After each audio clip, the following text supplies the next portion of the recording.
எனக்கு முன்னால் நீண்டதொரு உரையை வரலாற்று தரவுகளோடு இங்கே ஆற்றியிருக்கின்ற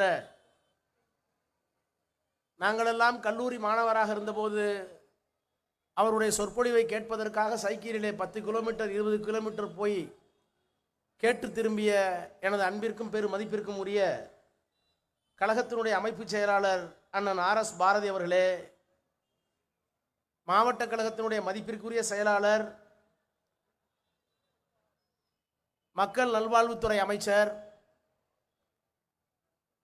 ஓடுகிற ஓட்டம் உடம்பிற்கு மட்டுமல்ல நிர்வாகத்திற்கும் பொருந்தும் என்பதை நிரூபித்து காட்டிக் கொண்டிருக்கின்ற எனது அன்பிற்குரிய சகோதரர் மாண்புமிகு மாசு அவர்களே, நாடாளுமன்றத்தில் எப்போது வாய்ப்பு கிடைத்தாலும் தமிழிலும் ஆங்கிலத்திலும் தான் யார் என்பதையும் தான் யாருடைய வாரிசு என்பதையும் நிரூபித்துக் கொண்டிருக்கின்ற அன்பிற்குரிய முனைவர் தமிழச்சி தங்கபாண்டியன் அவர்களே, முன்னிலை பொறுப்பினை ஏற்றிருக்கின்ற கழகத்தினுடைய நிர்வாகிகள் அன்பிற்குரிய சேகர், ஆனந்தம், பழனி, சங்கர், சூர்யா, மணிவண்ணன், கங்கா, டெல்லி குமார், மைதிலி உள்ளிட்ட நண்பர்களே, தொடக்கத்தில் வரவேற்புரை நிகழ்த்திருக்கின்ற தரமணி கோபி, தரமணி பார்த்திபன் அவர்களோடு இணைந்து வட்டக்கழகத்தை நகர்த்தி கொண்டிருக்கின்ற மதிவாணன், பாரதிதாசன், தாமோதரன், பால சதீஷ், முருகவேல், சக்திவேல் உள்ளிட்ட நண்பர்களே, வட்டக்கழகத்தினுடைய நிர்வாகிகள் அன்பிற்குரிய ரகுநாதன், தனசேகர், ரேணுகாதேவி, லட்சுமணன், சீனிவாசன், செந்தில்குமார், ஜெயராமன், நித்யபிரகாஷ், தர்ஷ்னா, பாபு, மனோகரன், வேதகிரி, ஷாம்குமார், செந்தில்வேலன், நரசிம்மன் உள்ளிட்ட காந்தி உள்ளிட்ட சிவா உள்ளிட்ட இந்த பகுதியினுடைய கழகத்தினுடைய தலகர்த்தர்களே, சட்டப்பேரவை உறுப்பினர் எனது அன்பிற்கும் பாசத்திற்கும் உரிய சகோதரர் அரவிந்த் ரமேஷ் அவர்களே, சென்னை மாநகரத்தினுடைய துணை மேயர் தலைமை செயற்குழு உறுப்பினர் அன்பிற்குரிய சகோதரர் மகேஷ்குமார் அவர்களே, கழகத்தினுடைய செயற்குழு உறுப்பினர்கள் மற்றும் மாவட்ட கழகத்தினுடைய நிர்வாகிகள் அண்ணன் பாலவாக்கம் சோமு அவர்களே, குணசேகரன் அவர்களே, வெங்கடேசன் அவர்களே, ரமேஷ் அவர்களே, மனோகரன், ஜெகதீசன், விஸ்வநாதன் உள்ளிட்ட அன்பிற்குரிய சகோதரர்களே, பகுதி கழகத்தினுடைய செயலாளர்கள் துரைராஜ், ராஜன் உள்ளிட்ட நண்பர்களே, நிறைவாக நன்றி உரை நிகழ்த்திருக்கின்ற காமராஜ், தினேஷ் உள்ளிட்ட கழகத்தினுடைய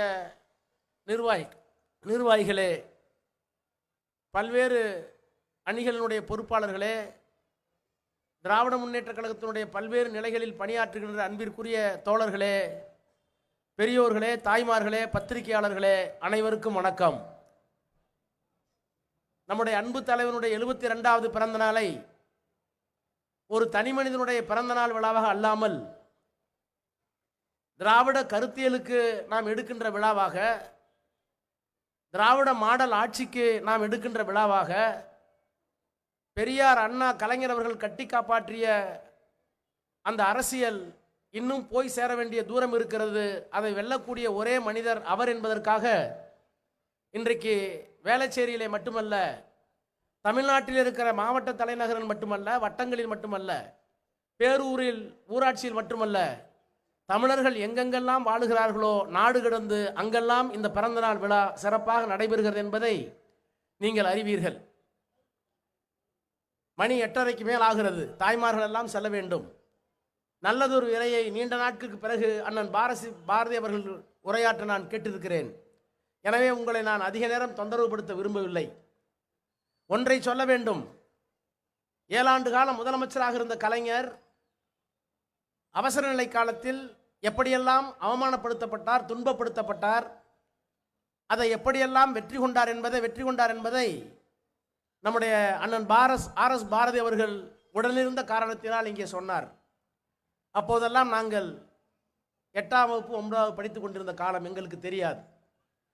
ஆனால் வரலாற்றை படிக்கிற போது தலைவர் கலைஞர் அவர்களாக இருந்தாலும், அவருடைய பிள்ளையாக இருக்கின்ற நம்முடைய முதலமைச்சர் அவர்களாக இருந்தாலும், திராவிட கருத்தியலில் ஒரே மாதிரி செயல்பட்டவர்கள் மட்டுமல்ல, சிந்தித்தவர்கள் மட்டுமல்ல, திராவிட கருத்தியலுக்காக ஒரே மாதிரியான சித்திரவதையை ஏற்கின்றனர் என்பதை நாம் முதலில் தெரிந்து கொள்ள வேண்டும். சிறை என்றால், சித்திரவதை என்றால் பயந்து கொண்டு ஓடுகின்ற அரசியல்வாதிகள் மத்தியில் இந்த இயக்கத்திலே இருந்தவர்கள் மட்டும்தான், சில துரோகிகளை தவிர அண்ணன் பாரதி சொன்னதைப் போல மற்ற எல்லோரும் சிறைக்கும் சித்திரவதைக்கும் தயாராக இருந்த காரணத்தினால்தான் இந்த இயக்கம் இன்றைக்கும் வாழ்ந்து கொண்டிருக்கிறது. நான் நாடாளுமன்றத்திலே பதிவு செய்தேன், அரசியல் சட்டத்தினுடைய 75வது ஆண்டு நிறைவு விழாவை ஒட்டி இந்தியாவினுடைய அரசியல் சட்டத்தை எப்படி பாதுகாக்கப் போகிறோம் என்பதான ஒரு விவாதத்தை நாடாளுமன்றத்திலே அந்த விழாவை முன்னிட்டு நடத்தினார்கள். அந்த விழாவை நடத்துவதற்கு பாரதிய ஜனதா கட்சிக்கு யோக்கியதை இருக்கிறதா என்பது வேறு விவகாரம். ஏனென்றால் அரசியல் சட்டம் வலியுறுத்துகின்ற மதச்சார்பின்மையை, அரசியல் சட்டம் வலியுறுத்துகின்ற ஜனநாயகத்தை, அரசியல் சட்டம் வலியுறுத்துகின்ற குடியரசை, அரசியல் சட்டம் வலியுறுத்துகின்ற எந்த கோட்பாடுகளுக்கும் கட்டுப்படாத ஒரு அரசாங்கம் மோடி தலைமையில் இருக்கிற ஒரு அரசாங்கம். ஆனால் என்ன காரணத்தினாலோ மக்கள் தங்களை ஏற்றுக்கொள்ள மாட்டார்கள் என்ற பயத்தில் அதற்கு ஒரு விழாவை கொண்டு வந்தார்கள். அந்த விழாவிலே கொண்டு வந்த நேரத்தில் அரசியல் சட்டத்தை பாதுகாப்பதற்கு திராவிட முன்னேற்ற கழகம் என்னென்ன வகையிலே போராடி என்பதையெல்லாம் நான் உரையாற்றுகிற போது ஒவ்வொன்றாக அடுக்கினேன். ராகுல் காந்தி அப்போது இருந்தார், அன்பிற்குரிய சகோதரி பிரியங்கா காந்தி இருந்தார். அவர்களுக்கு மிசா காலத்திலே நடந்த கொடுமைகள் எல்லாம் தெரிந்திருக்க வாய்ப்பில்லை. மிசா தெரிந்திருக்கும், தலைவர்கள் சிறைப்பட்டது தெரிந்திருக்கும். ஆனால் தமிழ்நாட்டிலை போல் அவர்கள் சித்திரவதைப்பட்டதை, அவமானப்பட்டதை அவர்கள் அறிந்திருக்க வாய்ப்பில்லை. நான் பேசிக்கொண்டே இருக்கிற போது பாரதிய ஜனதா கட்சியினுடைய உறுப்பினர்களின் இடத்தை கேள்வி கேட்டார்கள். அரசியல் சட்டத்தை பற்றி சட்டம் பிடித்த ராஜா பேசுகிறார், ஜனநாயகத்தை பற்றி பேசுகிறார், நாட்டினுடைய இறையாண்மை பற்றி பேசுகிறார். ஆனால் இந்த அரசியல் சட்டத்தில் சொல்லப்பட்டிருக்கிற ஜனநாயகத்தினுடைய குரல் வலையை நெரித்தது இந்திரா காந்தி, உங்களுடைய தலைவர்களை சிறைப்படுத்தது இந்திரா காந்தி, உங்களுடைய முதலமைச்சரை சிறையிலே வைத்தது இந்திரா காந்தி, ஜனநாயகத்தை கொன்றவர்களோடு கூட்டணி சேர்ந்து கொண்டு அரசியல் சட்டத்தை பற்றி நீங்கள் பேசுவதற்கு என்ன அருகதை இருக்கிறது என்பதை போல கேலியாக கேட்டார்கள், குறுக்கிட்டார்கள் என்னுடைய உரையிலே. நான் அவர்களுக்கு சொன்னேன், நான் அவ்வளவு முட்டாளும் அல்ல, அறியாதவனும் அல்ல அரசியலை, கொஞ்சம் பொறுங்கள். அரசியல் சட்டத்திலே நீங்கள் என்ன செய்தீர்கள், அவர்கள் என்ன செய்ய நான் சொல்லுகிறேன். அரசியல் சட்டத்தில் சொல்லப்பட்டிருக்கிற ஜனநாயகத்தை காங்கிரஸ் கட்சி எப்படி குளிதோண்டு பொதித்தது என்பதை நீங்கள் சொல்ல வேண்டும் என்று விரும்புகிறீர்கள். நான் அதை இன்னும் கடுமையாகவே சொல்ல விரும்புகிறேன். ஆனால் நீங்கள் எங்கே இருக்கிறீர்கள் என்பதை தெரிந்து கொள்ளுங்கள் சொல்லிவிட்டு ஒன்றை சொன்னேன். ஆப்பிரிக்காவிலே ஒரு கவிதை உண்டு. ஆப்பிரிக்காவிலே கருப்பர்கள் வெள்ளையர்களை எதிர்த்து போராடினார்கள். அங்கே நிற வெறி தாண்டவமாடியது, கோர தாண்டவமாடியது. கருப்பர்கள் தெருவுக்குள்ளே வரக்கூடாது, கடைகளுக்குள்ளே வரக்கூடாது, காப்பி கொட்டைக்குள்ளே வரக்கூடாது, திரையரங்களில் அனுமதி இல்லை, பேருந்துகளிலே அனுமதி இல்லை, அவர்களை அடிமைகளாக விற்கலாம் வாங்கலாம் என்றிருந்த காலம். அப்படி தென்னாப்பிரிக்காவுடைய கருப்பர்கள் அடிமைப்பட்ட போது அவர்களுக்காக குரல் கொடுத்த நெல்சன் மண்டேலா 27 ஆண்டுகள் சிறையிலே இருந்தானே, அவனுக்கு பின்னாலே எத்தனையோ கவிஞர்கள் படைவரிசையில். அதிலே ஒரு கவிஞர் பெஞ்சமின் மொலாய்சி என்று பெயர். அந்த பெஞ்சமின் மொலாய்சி சிறையிலே அடைக்கப்பட்டார். சிறையிலே எப்படிப்பட்ட கொடுமைகள் எல்லாம் நிகழ்ந்தது என்பதை ஆவணப்படுத்தினார் கவிதையில். அப்போது ஒரு பெண் கவிஞர் அவரோடு சிறையிலே இருக்கிறார். அந்த பெண் கவிஞரை சிறைப்படுத்துகிறார்கள். அந்த பெண் பேசினால், அந்த பெண் எழுதினால் விடுதலை வேட்கை கொழுந்து விட்டு எரியும். மக்களை கட்டுப்படுத்த முடியாது. இனிமேலும் இந்த பெண் வெளியே இருக்கக்கூடாது. அவருடைய எழுத்து அவ்வளவு வீரியமானது, அவ்வளவு எழுத்து பற்றி எரிகிறது. எனவே அவரை சிறையிலே வைக்க வேண்டும் என்று சிறையிலே கைது செய்கிறார்கள். அவர் கைது செய்யப்பட்டால், சிறையிலே அடைக்கப்பட்டால், நீதிமன்றத்துக்கு முன்னாலே கொண்டு போய் நிறுத்தினார்கள். அவர் காவல் நிலையத்தில் எப்படிப்பட்ட கொடுமைகளை எல்லாம் அனுமதிப்பார்கள் என்பதை நீதிபதிக்கு தெரியாது. கேட்க வேண்டும் என்பதற்காக நாம் இன்றைக்கு சொல்லுகிறோமே CrPC, criminal code of procedure, அதையும் இப்போதே வாய்க்கு வராத ஒரு பெயரை வைத்து விட்டார்கள். ஒருவரை காவல்துறை கைது செய்கிற போது, போலீஸ் கைது செய்கிற போது நடைமுறைகளை எல்லாம் சட்டத்தில் என்ன சொல்லப்பட்டுகிறதோ அந்த உரிமைகள் எல்லாம் கொடுத்ததற்கு பிறகு நீதிமன்றத்திற்கு முன்னாலே கொண்டு போய் நிறுத்தி நாங்கள் கைது செய்திருக்கிறோம், இவரை ஜெயிலிலே அடையுங்கள் என்று கேட்கும். அப்போது நீதிபதி முறையாக கேட்க வேண்டும், உன்னை காவல் நிலையத்திலே போலீஸ்காரர்கள் கைது செய்தார்களே, அப்படி கைது செய்து வைத்திருந்தார்களே ஒரு நாள், ஏன்னா 24 மணி நேரத்துக்கு போலீஸ் வச்சுக்க முடியாது, அப்படி வைத்திருந்த நேரத்தில் உனக்கு ஏதாவது கொடுமை நடந்ததா என்று கேட்க வேண்டிய கடமை சட்டத்திலே மேஜிஸ்ட்ரேட்டுக்கு இருக்கு. அப்படி கடமையை ஆற்றுவதற்காக மேஜிஸ்ட்ரேட் கேட்டார். பக்கத்தில் போலீஸ். அந்த பெண்ணை கொண்டு போய் நிறுத்துகிறார்கள். அவள் ஒரு போராளி, எழுத்து போராளி, கருத்து போராளி, ஆயுத போராளி. ஆயுத போராளிக்கே நடுங்குவோம், எழுத்து போராளிக்கு அதைவிட நடுங்குவோம், பேச்சு போராளிக்கு அதைவிட நடுங்குவோம். மூன்றும் ஒன்றாக தாக்குதல் நடத்தினால் நாடு தாங்காது, அரசாங்கம் தாங்காது. அதற்காக போலீஸ் காவலோடு கொண்டு வந்து நிறுத்துகிறார்கள். மேஜிஸ்ட்ரேட் கேட்கிறார், அம்மா, உன்னை கைது செய்து 24 நேரம் முடிந்து விட்டது. உன்னை நான் சிறைக்கு அனுப்ப போகிறேன் 15 நாட்கள். காவல் நிலையத்தில் உனக்கு ஏதாவது கொடுமை நடந்ததா? கேட்க வேண்டிய கடமை இருக்கிறது, சொன்னால் எழுதிக் கொள்கிறேன். அந்த பெண் இப்படியும் இப்படியும் பார்த்தார். போலீஸ்காரர்கள் மிரட்டுகிறார்கள். ஜட்ஜுக்கு தெரிகிறது ஏதோ நடந்திருக்க கூடும், ஆனால் இந்த பெண் சொல்ல அஞ்சுகிறாள் என்று. அவளோ கவிஞர். அவள் சொன்னால், கணம் நீதிபதி அவர்களே, 24 மணி நேரம் நான் சிறைச்சாலையில் இருந்தேன். என்னை நன்றாகத்தான் இந்த காவலர்கள் நடத்தினார்கள். ஆனால் ஒரே ஒரு கருத்தை இந்த நீதிமன்றத்தில் நான் கவனப்படுத்த விரும்புகிறேன். இதோ என் பக்கத்திலே இருக்கிறார் இந்த போலீஸ்காரர். அவர் கையிலே இருக்கிற லத்திக்கு விந்து பீச்சுகிற ஆற்றல் இருந்தால் நான் அடுத்த 3 மாதத்தில் கர்ப்பிணியாக நிற்பேன் உங்கள் முன்னால் என்று சொன்னால், அந்த கைத்தடிக்கு விந்து வீச்சுகிற ஆற்றல் இருந்தால் நான் கர்ப்பிணியாகி விடுவேன். அந்த கொடுமை எனக்கு நடந்தது என்று சொன்னார். இந்த காட்சியை நான் படித்த போது, கவிதையில் வரலாற்றில் நீக்குறவர்கள் பட்ட துன்பத்தை நான் படித்த போது, இன்றைக்கு இருக்கிற முதலமைச்சரை நான் நினைத்துக் கொண்டேன். 23, 24 வயது, திருமணமான சில நாள், வாழ்க்கையின் வசந்தத்தை அனுபவிக்க வேண்டிய அந்த வயது, புது மாப்பிள்ளை. ஆனால் ஆட்சி கலைக்கப்படுகிற தந்தையாருடைய ஆட்சி, கலைஞருடைய ஆட்சி. புது மாப்பிள்ளையாக இருந்த நம்முடைய முதலமைச்சரை, அன்றைக்கு இருந்த இளைஞரணியுடைய தலைவரை, முத்துவேல் கருணாநிதி ஸ்டாலின் என்று இன்னைக்கு உரிமையோடு அழைக்கிறோமே, அன்றைக்கு 24 வயது அந்த இளைஞரை கைது செய்து சிறையில் அடைக்கிறார்கள். சிறையில் அடிபட்டார், உதைபட்டார். சில நாட்களுக்கு பிறகு கலைஞர் போய் பார்க்கிறார், மகனை பார்ப்பதற்காக அல்ல. எல்லா திமுகவினுடைய கைதிகளையும் பார்த்துவிட்டு, என்னுடைய உடன்பிறப்புகளை எல்லாம் பார்த்துவிட்டு தான் எனக்கு பிறந்தவனை நான் போய் பார்ப்பேன் என்று எல்லாவற்றையும் பார்த்துவிட்டு கடைசியாக ஸ்டாலின் என்ற இளைஞரிடத்திலே போய் நிற்கிறார். எப்போதும் அரக்கை சட்டை தான் போடுவார் அவர். இன்றைக்கும் அரக்கை சட்டை தான் போட்டுக் கொண்டிருக்கிறார். எனக்கு தெரிந்து முழுக்கை சட்டை போட்டதில்லை, அப்போதும் அப்படித்தான். தந்தைக்கு தெரியும் தன்னுடைய பிள்ளை முழுக்கை சட்டை போட மாட்டான், அரக்கை சட்டை தான் போட்டிருப்பான் என்று. ஆனால் அன்றைக்கு போகிற போது முழுக்கை சட்டையோடு கொண்டு வந்து நிறுத்துகிறார்கள். கலைஞருக்கு, அண்ணன் பாரதிக்கு தெரியும், நாங்கள் போய் நின்னோம்னா எப்போ வந்து டெல்லியிலேருந்து பாரு, இல்லைங்க நான் பெரம்பலூர்லேருந்து வர்றேன், வேற என்ன விஷயம் பாரு, ஒன்றும் இல்லைம்மா, உன் முகத்தை பார்த்தா ஒன்றும் இல்லைன்னு தெரியலையே, ஏதோ விஷயத்தோடு வந்திருக்கேன் பாரு. பார்த்த பார்வையிலேயே கண்டுபிடித்து விடுவார். என்னுடைய தாயாருக்கு அடுத்த நாள் காலை பைபாஸ், அநேகமாக இறந்து விடுவார் என்று சொல்லியே விட்டார்கள். ஆனால் பைபாஸ் பண்ணலன்னா அவங்களுக்கு ரொம்ப வலி தாங்க முடியாதுன்னு சொல்கிறாங்க. சரி பண்ணுங்கன்னு சொல்லிட்டு நாங்கள் 8 பேர், நான் தான் 8வது பையன். கிட்டத்தட்ட 50 பேர் நிற்கிறோம். அக்கா பையன், அக்கா பேரன் பேத்தி, பெரிய குடும்பம். 8வது பையன்லாம் நான், எனக்கே பொண்ணு 5வது படிக்கிறது. அப்போலோவில் போய் உள்ளே நிற்கிறோம். இது எங்கள் குடும்பம்னு பார்த்தா அப்போலோ டாக்டர் சிரிக்கிறாங்க, ஐயோப்பா பெரிய குடும்பம்டான்னு. எங்கள் அம்மா சொல்லிட்டாங்க, எப்பா நான் வந்தாலும் வருவேன், வரலன்னா பரவாயில்ல, யாரும் சந்தோஷப்படாதீங்க, 8 பிள்ளையை பெற்றேன், 8வது பிள்ளையே சென்ட்ரல் மினிஸ்டர் ஆகிட்டா, எனக்கு ஒரு கவலை இல்லை, நல்லா போயிட்டு வரேன்ட்டாங்க. அப்போ மரணத்தின் உச்சியிலே கூட சில எதை எதிர்கொள்ள வேண்டும் என்கிற துணிச்சல் அந்த தாயாருக்கு இருந்தது. இப்போ கலைஞர் போய் நிற்கிறார், முகத்தை பார்க்கிறார். பார்த்த உடனே என்னப்பா ஜெயில நல்லா இருக்கான்னு கேட்கிறாரு. இவருக்கு தெரியுது முழுக்கை சட்டை போட்ட உடனே என்ன நடந்தது, உன்னை அடித்தார்களா என்று கேட்கிறார். 24 வயசு பையன் அழுது இருக்கணும், துவண்டு இருக்கணும், எனக்கு அடி தாங்க முடியலன்னு சொல்லியிருக்கணும். ஏன்னா அவர் அன்றைக்கு அரசியல்வாதி அல்ல, சட்டப்பேரவை உறுப்பினர் அல்ல, மேயர் அல்ல, கவுன்சிலர் கூட அல்ல, அரசியலுக்கு அவருக்கு பெருசா சம்பந்தம் இல்ல. இளைஞர் அணியிலே துவக்கி வைத்து அண்ணாவை பேச வேண்டும் என்று அழைத்த ஒரு இளைஞன். கொள்கை தெரியும், அப்பா கொள்கை, அவ்வளவுதான். எந்த பொறுப்புலையும் இல்ல, இந்த அரசாங்கத்தில் எந்த தப்பையும் பண்ணல. அப்படி இருந்த ஒரு 24 வயது இளைஞனை பார்த்து உனக்கு அடி விழுந்ததான்னு கேட்கல, உடம்பு நல்லா இருக்கான்னு கேட்கிறாரு, ஏதாவது பிரச்சனையான்னு கேட்கிறாரு. ஆனா புரிஞ்சுக்கிட்டாரு, அப்பா கலைஞர் புரிஞ்சுக்கிட்டாரு.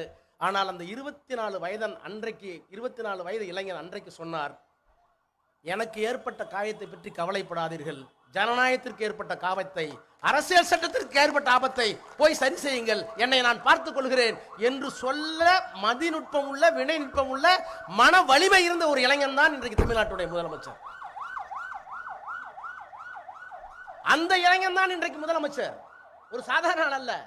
அப்படி தொடங்கிய அரசியல் வாழ்க்கையில் கட்சியை பார்த்தீங்கன்னா நீங்க மாவட்ட பிரதிநிதி, அதற்கு பிறகு பொதுக்குழு உறுப்பினர், செயற்குழு உறுப்பினர், அதற்கு பிறகு இளைஞரணி செயலாளர், அதற்கு பிறகு பொருளாளர், அதற்கு பிறகு செயல் தலைவர். படிப்படியாக வளர்ந்து ஆட்சி பொறுப்பில் என்ன, சட்டமன்ற உறுப்பினர், மேயர், உள்ளாட்சித்துறை அமைச்சர், பிறகு துணை முதலமைச்சர், அப்புறம் முதலமைச்சர். சும்மா எடப்பாடி மாதிரி மண்டியிலிருந்து நேரா வந்துடல, முறையாக வந்தவர் அரசியலில்.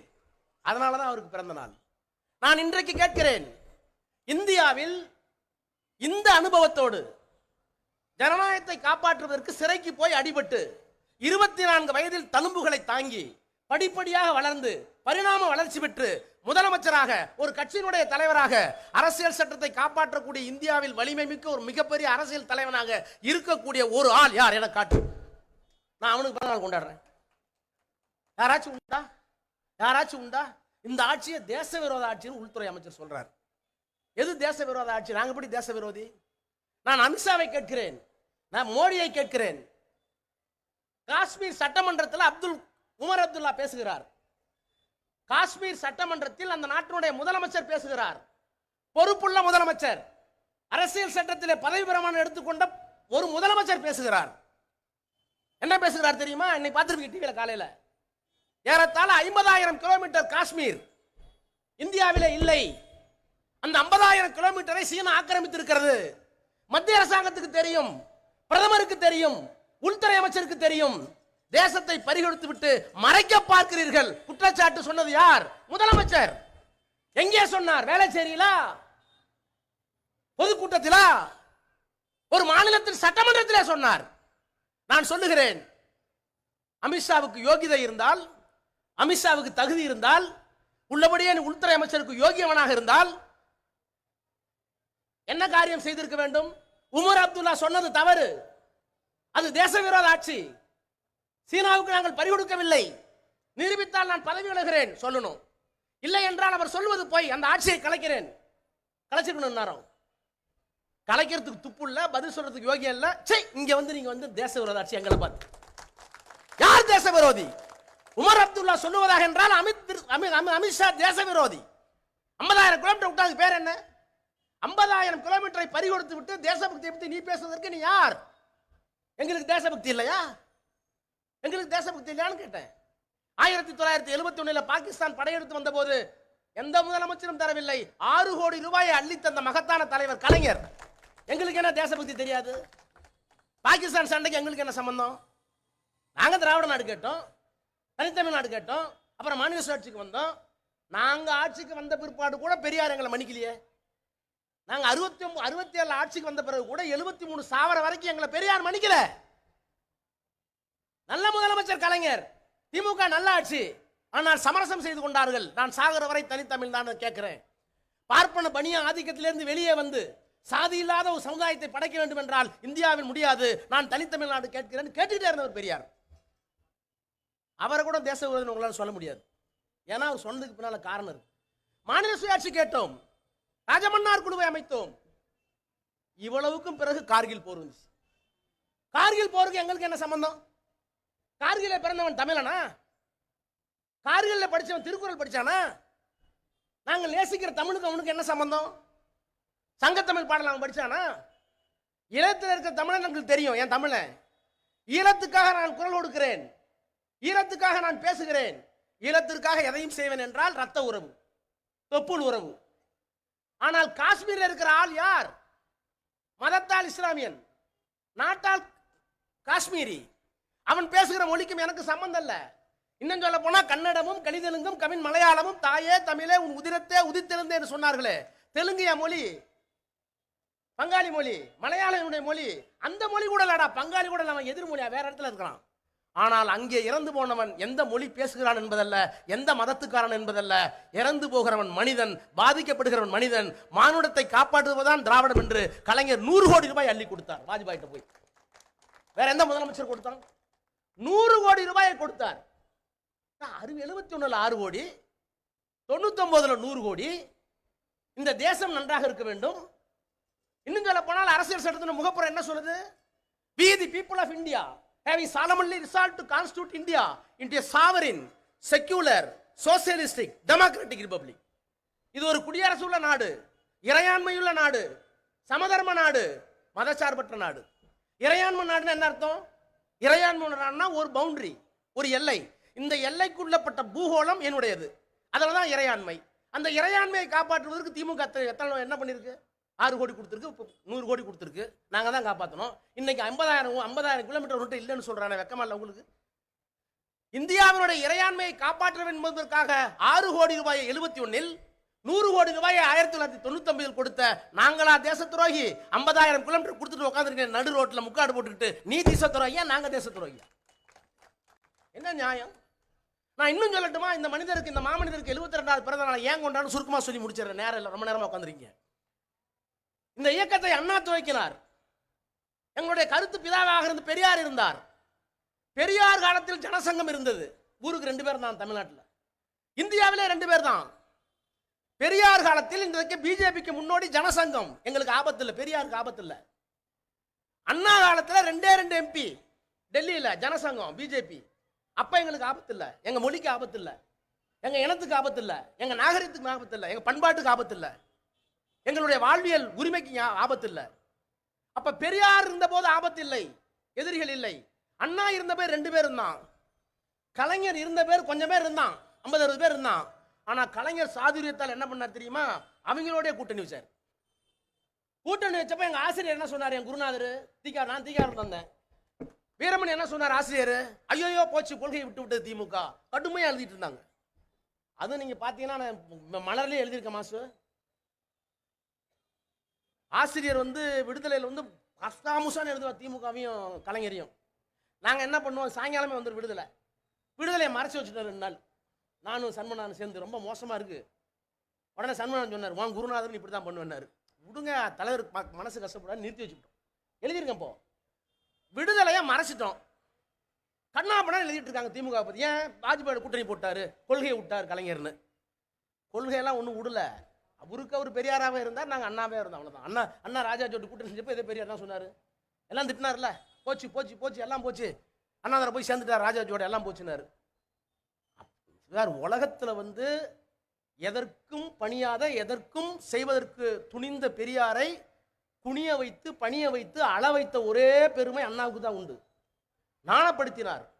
எல்லாம் ஜெயிச்சு முடிச்ச ஒருபாடு காரை விட்டார் பெரியார். எங்க திருச்சிக்கு போய் பெரியார்கிட்ட போய் இந்த ஆட்சி உங்களுக்கு காணிக்கிட்டார். கலைஞர் கூட்டணி வைத்தார். என்ன சொல்லி கூட்டணி வைத்தார்? பிஜேபியினுடைய 3ஆதார கொள்கை என்ன? 3 தானே, 3 கொள்கை தானே. மசூதி இருந்த இடத்துல அயோத்தியில ராமர் கோயில் கட்டுவோம், அதான் கொள்கை. 2வது கொள்கை என்ன? சமச்சீர் சட்டம் கொண்டு வருவோம். 3வது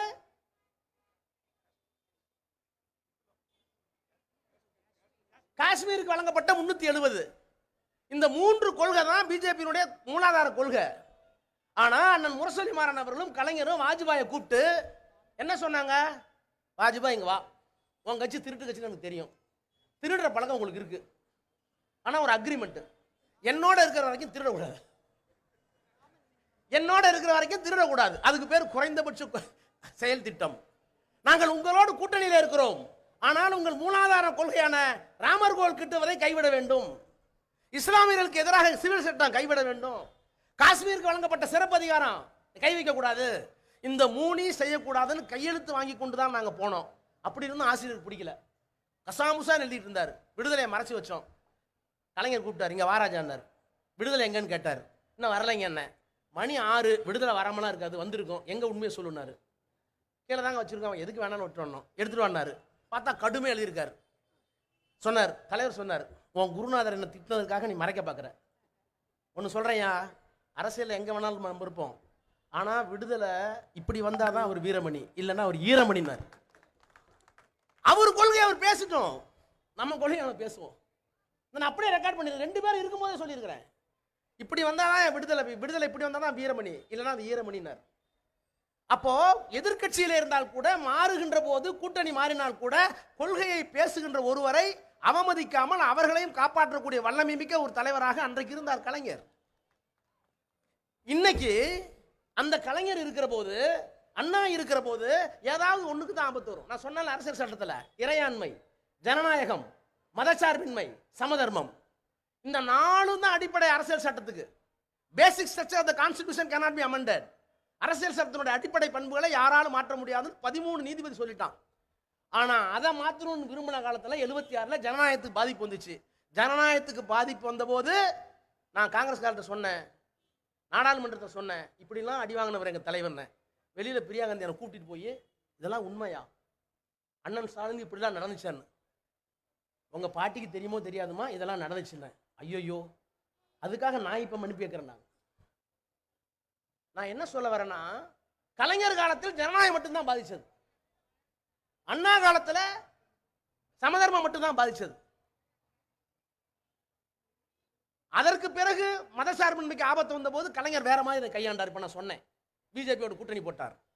ஆனால் எழுதி வைத்துக் கொள்ளுங்கள், மீண்டும் சொல்லுகிறேன், பெரியாருக்கு தெரியாத பேராபத்து, அண்ணா சந்திக்காத மிகப்பெரிய ஆபத்து, கலைஞர் எதிர்கொள்ளாத மிகப்பெரிய ஆபத்து, கலைஞரும் பெரியாரும் அண்ணாவும் இல்லாத காலத்தில் இந்த மாண்புமிகு முத்துவேல் கருணாநிதி ஸ்டாலின் என்பதற்கு முன்னால் இமாலயமாக விசூரமாக விலையெடுத்து நின்ற போது அவர்கள் துணையோடு வென்று நின்று, இது திராவிட மாடல் ஆட்சி, என்னை ஒன்றும் செய்ய முடியாது, நீ 10,000 ரூபாய் கோடி கொடுத்தால் கூட என்னுடைய கொள்கையை விட்டு தரமாட்டேன் என்று சொல்லுகின்ற ஒரு மகத்தான தலைவரை நாம் இன்றைக்கு பெற்றிருக்கிற காரணத்தில் தான் நமக்கு 72வது வயதில் நாம் பாராட்டுகிறோம்.